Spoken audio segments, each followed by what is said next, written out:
ஆன்மீக நண்பர்கள் அனைவருக்கும் வணக்கம். பொதுவாக வீட்டில் விளக்கேற்றுறது அப்படிங்கிறது வேள்விக்கு நிகரான ஒரு செயல்.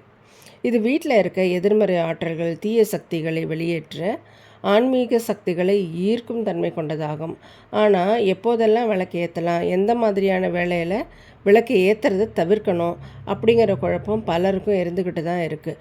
குறிப்பாக அசைவம் சாப்பிட்டுட்டு கோயிலுக்கு போகலாமா கூடாதா, வீட்டில் விளக்கேற்றலாமா கூடாதா அப்படிங்கிற சந்தேகமும் குழப்பமும் பலருக்கும் இருக்குது.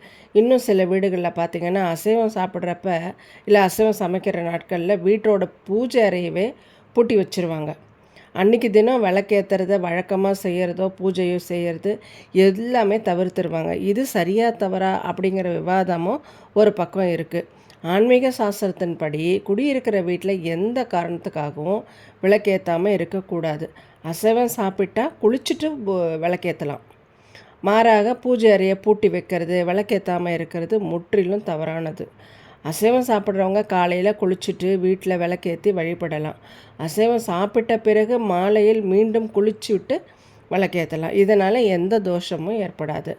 அசைவம் சாப்பிட்டு விளக்கேற்றுறதுனால தோஷம் ஏற்படும் அப்படின்னா அதே வீட்டில் தானே அசைவம் சமைக்கிறோம், அப்போ மட்டும் தோஷம் வந்து விடாதா அப்படிங்கிற வாதமும் வருகிறது.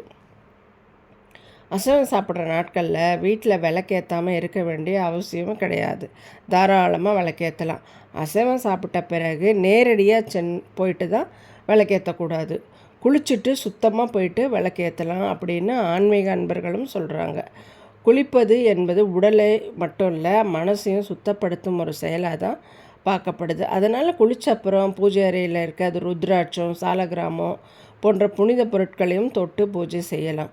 அசைவம் உண்ட பிறகு மனம் அமைதியாகவும் தூய்மையாகவும் இருக்க வேண்டும் என்பதற்காக தான் இந்த நடைமுறை பின்பற்றப்படுகிறது. அதே சமயம் சாப்பிட்ட கொஞ்ச நேரத்திலே போயிட்டு உடனே குளிச்சுட்டு விளக்கேற்றக்கூடாது.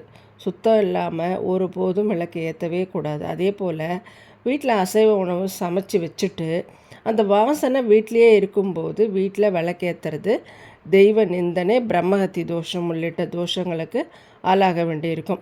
அதோட அசைவம் சாப்பிட்ற சமயத்தில் ருத்ராட்சம் போன்ற தெய்வீக சின்னங்களை போட்டிருக்கிறது பெரும் பாவமாகும். இது புனித தன்மை மற்றும் தெய்வீக தன்மையை அவமதிப்பதற்கு சமமாகும். நன்றி. வாழ்க வளமுடன்.